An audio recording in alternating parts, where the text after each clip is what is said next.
wait, back up. Happy New Year!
Crescent moon full of crystals. My sister got me this for Christmas. It's called Liquid Sunshine, which is very fitting. We'll get to that in this video, but to complete the vibe that we're going for this year.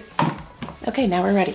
Hey guys, what's up and welcome back to another Koze channel video. I decided to do a little surprise video on this channel for you guys because as promised, we need to do a plan with me for 2018. Plan with me's are one of those videos that I started doing, I think last year was I feel like I started doing them actually a couple YouTubers ago. I feel like what better way to start than planning out the whole freaking new year, which by the way, Happy New Year. I'm so freaking excited that we're finally here. 2019, I can feel just so much good energy coming from 2019. I'm so excited for the way that I kind of mapped out how I want to film today's plan with me because I feel like it's just a little bit more me. The reason why I kind of stopped or fell off doing plan with me's is that I feel like one of the things that I noticed when I was kind of reminiscing on 2018 is that I, at the beginning of last year, was so like gung-ho on my goals. Like I was so excited. I don't think it was necessarily a bad thing, but I definitely think that it became like an ongoing pattern throughout 2018 to just like fill up this crazy schedule and like be all the time planning things, and then I'd feel like a failure when I didn't, you know, follow through or like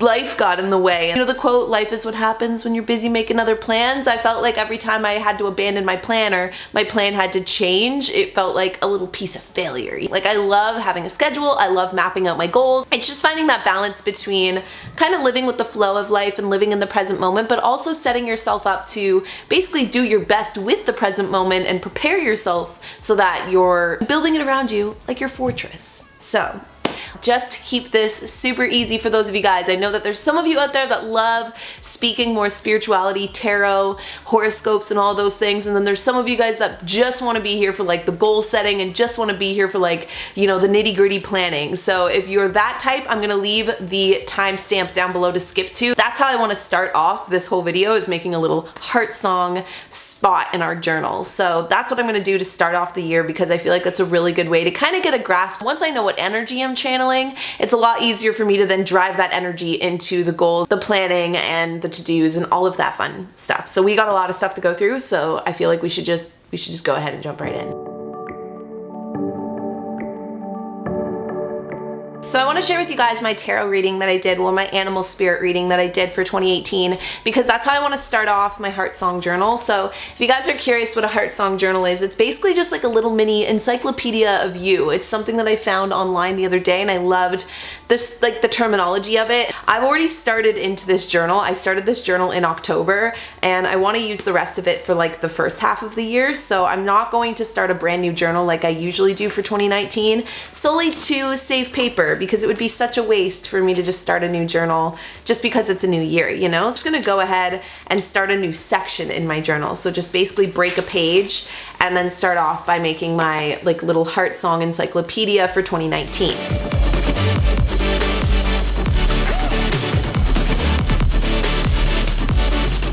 First things first, I want to write at the top just basically the tarot reading that I did. If you guys don't do tarot or you guys don't do animal spirit or anything like that, you could just as easily do horoscopes, which we're gonna get to. We're gonna do all the fun stuff, but first things first, I pulled a past, present, future. This is very in tune with life right now. So the past, I got Phoenix, which is all about freedom from suffering and past karma reincarnation, which I feel like you guys, we've already been talking about this so much, but even with just dyeing my hair and doing all the stuff that I've been doing lately, it's basically felt like I've reincarnated as like a new person. I feel like that was so fitting for my past card. And then my present card, I got Spider, which also, can we just talk about how colorful this is? Like, this looks like a New Year's card, right? Creator of prosperity through life's work.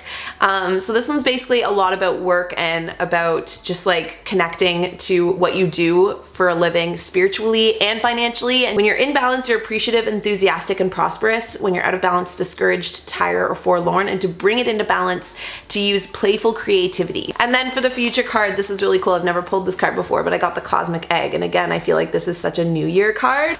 I won't go super into it, but to read you guys the Cosmic Egg, it's the last card in the deck, and it stands for completion, harmony, and the infinite within the finite. This state emerges after we have tread the path for quite some time, and through self-effort and grace, we experience self-realization. Probably a goal of mine into 2019 is just constantly learning more and more about what it means to be present and what it means to be conscious and what it means to be aware, to always have an intention with everything that I'm doing. And that I feel like comes from the Cosmic Egg, you know? So I feel like that's a nice sign to know that that's a future card coming. Time will only tell.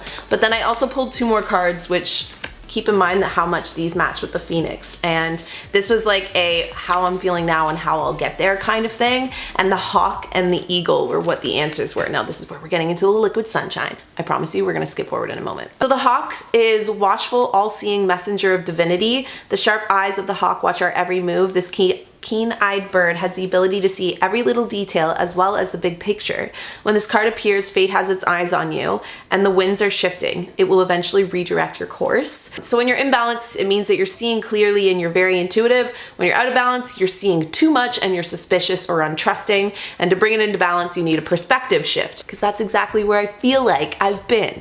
And then the future card was the Eagle. It's all-pervading power, truth seeker, transforms karma. The noble eagle emanates the light of the sun. This great bird is both physically and spiritually strong. The eagle pushes us to be our best, brightest selves, stops at nothing to see us shine. Grasp the sun in your talons and hold on for the ride. You are stronger than you think, eagle child. You're bright, radiant, and you would accept challenges, but when you're out of balance, you're controlling, and to bring it into balance, to step into the unknown, aka 2019. In the Cosmic Egg, it's the 7th chakra. It is said to radiate the light of 1,000,000 suns. So that's why the liquid sunshine is such a mood. And the fact that it's sunny on the first day of the year is also such a mood. I figured it would be fun to kind of pick a card for the whole team. I want to pick a card or a mood for all of us and like our community and our little world on oh, a card just fell out of the deck. Holy crap. Basically, I wanted to know what mood we as a fam should have going into the new year. Patient, regal, and a complete master, the lion is a master of the fire element and the living mascot of self-transformation. A lion personality dedicates their life to personal and spiritual growth. This dedication inspires some and intimidates others. Therefore, the lion is respected by all, but known intimately by few. Some mistake the lion as hard to access or aloof, yet those with a keener eye know better. Lions are observant. They do not waste energy or resources. This card reminds us that self-mastery is available to all, no matter where our quest begins. When you're in balance, the epitome of peace and strength. But when out of balance, withdrawn or too serious. And to bring it into balance, daily meditation and friendship. Yes, I'm so here for everything that's 2019. I love that we got a little friendship card and to like just be at peace and to self-transform, guys. That's okay. Some other ideas are to add your Myers-Briggs test, to which I decided to actually go ahead and do as well. If you guys are curious, I got the protagonist personality. I'm 63% extroverted, I'm 83% intuitive, 76% feeling, 61% judging, and 51% assertive. So those are just little things that you can write down in like your love song journal. You can write down the little tips and tricks that it gives you based on your personality type. Another thing that you can do with your heart song journal, it's to go through your yearly horoscope. Now I know that not everybody loves horoscopes. Some people think it's fake. Some people think it's just like kind of fun, who knows. One, I feel like you can get a little bit of good, fun, like inspiration from it. I feel like it's never something that you should like dictate your life by, but I think that it's never something that's ever really negative. So every day when you read your horoscope, or if you're just like a yearly or a monthly or a weekly or just like a sporadically horoscope reader, every time you go to read your horoscope, it's never really going to be anything bad. It's always going to be something that you can take away from, or sometimes even just a fresh perspective. And what's nice is now that it's a new year, there's like a fresh new yearly horoscope for all of us to just like dive into and critique and just find ways to fit it to our lives and find ways to pull inspiration from. And then it's super fun because at the end of 2019, I want to come back and read all this stuff and see, you know, what fit, what didn't, what worked for me, what didn't. But this is just like a little, like, there was no better way to say it aside from encyclopedia of you to kind of go into the new year with. Gets you feeling inspired and gets you feeling like intuitive and gets you feeling excited for the year, and then gets you feeling just like also excited for who you are and like excited to be like, this is who I am right now. This is, I resonate with this, and this is the energy and the mood, and like here's what I want to do with it now, which is exactly what we're going to roll into. Actually strategically creating action items and planning out our year. So first things first, when it comes to planning out the year, I'm such a pen to paper gal. So I had to kind of come up with a brainstorm first, and then once I have like a piece of paper that just has a bunch of words and just like energy vomit all over it, I try and then organize that energy into something that becomes a bit more strategic or a bit more broken down into bite-sized pieces, so I can actually start taking action on the things that I want to bring into my realm of existence for this year. So I recently have moved pretty much all of my planning onto my laptop. I don't even think I intentionally meant to do it. It's just I always have my laptop on me, I always have my phone on me, and it's a lot easier to kind of check into my to-do lists when those things are synced rather than having your laptop, your phone, your this, your that, your like I wanted everything to be organized into one place. I was using the Apple calendar, like the Outlook calendar for a while. I was using my iPhone notes for a while, and that worked for me. But I recently moved over to an app. It's called Things. I did have to purchase it. It was a little bit expensive, and if I can find some like cheaper alternatives or free alternatives, I'll link those down below as well. But so far, I really love it. For me, it was just a good investment in the sense of like, once I find something I really like, I know I'm gonna use it. And so this was one that I could really stand behind. So I'm not being sponsored by this app. Did a little bit of research, played around with some apps for myself, and decided that this was worth the purchase, at least for me and like my sense of like organizing things and such. You want to use your bullet journal, if you want to use, you know, an actual planner. The book that I want to read is all about how to like kind of, you know, map out those thoughts. But bullet journaling is just, it's one of those things I've tried so many times, but it's just almost it's too much designing, it's too like crazy, and sometimes I just need to be more point form so I can spend my time, instead of designing like inputs or pages, I can spend that time like, you know, creating videos. I'm still using Outlook on my laptop. I basically only use that though to put in anything that's appointment based or anything that I know is going to block out some time. I also find too, if I have a big day, if I have a lot to do and I just want to see a way that I can visualize how my day will go down, I'll still open up Outlook. Okay, this will probably take me roughly about an hour and a half, and this will take me this long, and just kind of chunk it into blocks. One of the things that I did do, what time I wake up, what time I do my morning prep, what time I work out, and what time I do my bedtime routine. Now, basically what I decided to do is once I knew what kind of routines I wanted to follow through with for the new year, put those on my calendar so that those show up in my things at the top of the list. On the side is where you keep all of your projects. So right now I have 2019 overview, my hobbies and goals, the places I want to travel, YouTube, podcasts, blog, and Koze. Sounds like a lot, but this is also just like very broken down into more bite-sized projects. If you open the YouTube tab, you'll see all of the videos that I'm currently working on and like where or what status of finished I am with them. Some of them are filmed, some of them are edited, and check off when you open up each one like what needs to be done next. And so that's kept me really organized in terms of planning out my YouTube schedule moving forward into the year. This year, instead of resolutions, I kind of decided I wanted to just keep main focuses going into the new year. It's not necessarily resolutions that I'm like X'd about, or I'm just like, instead of trying to find meaning behind everything, we should try and find connection. So if you connect to setting resolutions, then do that. But if you just like set resolutions to try and create meaning for your year, then don't do that. I plan out my year this way because I'm connecting with it. Like, it makes me feel very connected to the life I'm trying to live. It doesn't make me feel like I'm trying to find meaning or like create meaning or plan meaning into my life. So I started with my values because I feel like values or priorities or whatever you want to call them are basically like the root of your life, your root of existence. You can stray off the course of plans as long as you're sticking to your core and you're sticking to your values. And this year, with being super into like elements and just like yoga, meditation, the way that I decided to break it down was by body, heart, mind, and soul, because those are 4 main things that are just like impossible to forget. For resolutions, I did end up writing 2 down: communication and commitment. So communication being, I want to be able to better communicate what I'm feeling and what I desire from life. And that's not only just like outwardly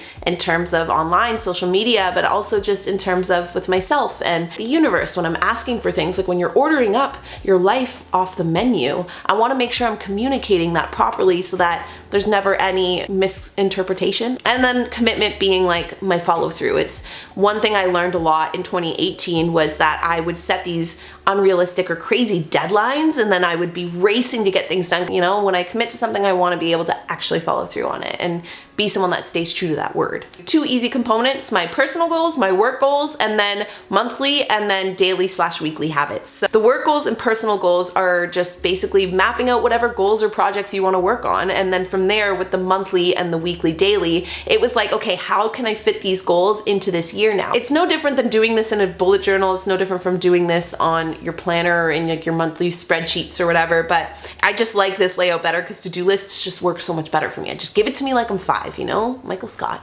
The Office. So now let's move into actually planning out a big goal. So starting off, I obviously need to create the project Catcher 2, and I'm putting it in hobbies and goals because this is something that I don't want to look at necessarily as work. It takes a lot of the pressure off. And dropping the project in there, I am going to open it up and then start with creating a research and prep, because to start with writing a book, you obviously need to have your research and your prep done. Now, obviously, researching and prepping could be anything from creating a master plan, learning how to build up a character, learning how to plot out a storyline, doing things like a brainstorm, and doing all that research and prep and planning before moving on to phase 2. So with book mapping, that could be things like mapping out what the chapters are going to be like, making a little small like point form, like this is what's going to happen in this chapter. Then obviously it comes down to sitting down and writing the book there and be like, okay, now what's realistic? Like where do we have to start? Well, we obviously have to start at the research and prep. So then once you get into the research and prep, you can be like, okay, I need to make a brainstorm. This is something I could easily do in January. You can go back into January, open up your personal goals for January, and one of your whole year goals in a bite-sized form for January can go in as, you know, creating the brainstorm for your book. And then once you have your projects mapped out and you know exactly, you know, all of the steps you need to take, it's easy then to see like, okay, what points do you need to get done? What action items do you need to take in January? What action items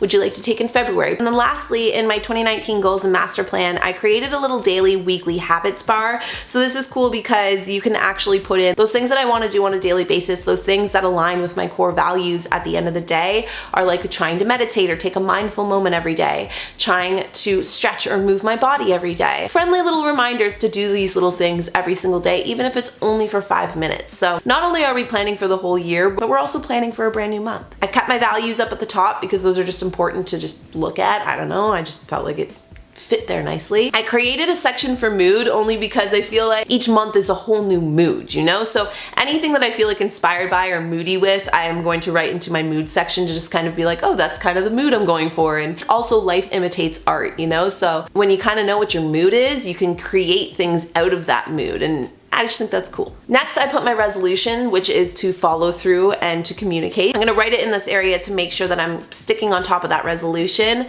Next, I have my personal goals for the month of January, which are like for travel-wise, I'm going to Punta Cana. Adulting life, I need to get an oil change. Doing the catcher brainstorm, things like that. And then my work goals, which is anything that I have to do work-wise. And then last but not least, I'll give you guys a little peek at all of the little tabs that I have so far, just to kind of show you guys how I've been doing them. Podcasts, for instance, this podcast is done now, but if I show you guys the 2 logged items I already had, it was a brainstorm and then recording it. So I wrote down everything I kind of wanted to touch on, and once it was edited, I can click that off, and then it's been sent through and uploaded, so I can click that off and that will complete the project on the side. YouTube, same kind of thing. I basically wrote out brainstorm, film video, edit video, details, and shares. This year it's gonna be really cool if I end up being able to stick with this system, keeping on top of all of my little projects instead of feeling so overwhelmed by how like all over the place they are, right? There's so many different platforms, there's so many different areas of our lives that we're constantly working on things, even just in terms of like your personal, your work, your hobbies, your life, like your lifestyle, anything of the sort, even just savings, which is another thing I created, a savings plan for the whole year, which I'm also gonna break down into months. So easier way for me to go into the new year, and doing it all on here, I feel like I'm starting ahead of the game. Everything is so organized and condensed.